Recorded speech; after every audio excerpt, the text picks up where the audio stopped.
আমি খুব খুশি ইলেকশন কমিশন আইসিও সম্ভব হলে বদল করানো। কিন্তু নিরপেক্ষ পাবেন কোথায়? যেভাবে না পাচ্ছে, যেভাবে পেয়েছে chief secretary, home secretary, DGP, ADG, law and order, CP Kolkata, সেভাবেই খুঁজে দেবে।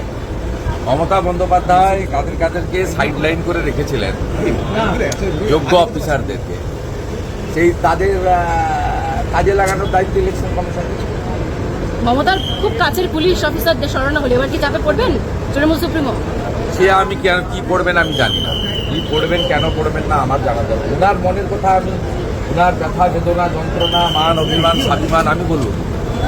আমি যেটা বলছি যে ওনার যে সমস্ত পায়দার লোকদের স্থাবক বসিয়েছেন, এদের দিয়ে নির্বাচন করা যায় না। 60 লক্ষ এখনো পর্যন্ত বিচারাধীন, যে প্রশ্নটা বারবার উঠছে যে এখনো সেই প্রক্রিয়া চলছে। গতকালও নির্বাচন কমিশনার খুব স্পষ্ট করেননি যে এই বিষয়টা কি হবে। এক্ষেত্রে আপনাদের বক্তব্য কি? আপনার বক্তব্য? না, আমাদের বক্তব্য আলাদা করে কিছু নেই। আমরা চাইছি বৈধ ভোটার ভোট দিন, সে যে দলেরই হোক, যে সমাজেরই হোক, যে ধর্মেরই হোক। যারা ভারতীয় তারা ভারতবর্ষের একটি গুরুত্বপূর্ণ প্রদেশ পশ্চিমবঙ্গ, তার যে গণতন্ত্রের মহোৎসব অনুষ্ঠিত হবে 23 এপ্রিল এবং 29 এপ্রিল, তাতে তারা অংশগ্রহণ করুক, এটা চাই। বাকিটা সম্পূর্ণভাবে নিয়ন্ত্রণ সুপ্রিম কোর্ট করছে।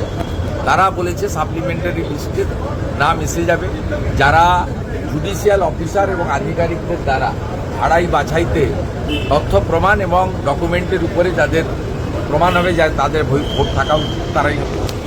ভোট পরবর্তী হিংসা নিয়ে একাধিকবার 2021 এবং 2024-এ যেরকম আপনারা তুলেছিলেন, মানে পুলিশের বিরুদ্ধে যে ভোট পরবর্তী হিংসা যেভাবে মদত দিয়েছিল, সেই ক্ষেত্রে নির্বাচন কমিশন এইবারে কারা কারা ছিল সেই সকল পুলিশের কর্তা ব্যক্তিত্বদের নাম চেয়ে পাঠালো। ওদেরকে সরালে শুধু হবে না, ওদেরকে অন্য রাজ্যে পাঠাতে হবে। আর সবচেয়ে আগে যেটা করা দরকার, পুলিশ ওয়েলফেয়ার বোর্ডকে ডিফাঙ্ক করা দরকার।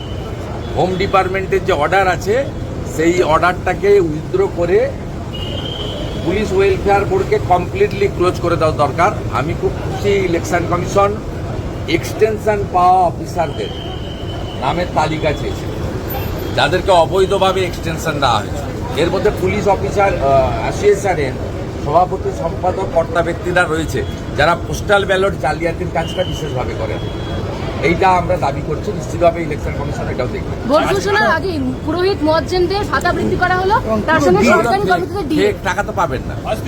নিয়ম পরিষ্কার হচ্ছে, amount of benefit, number of beneficiaries গতকাল বিকেল 4টের পরে বাড়ে না।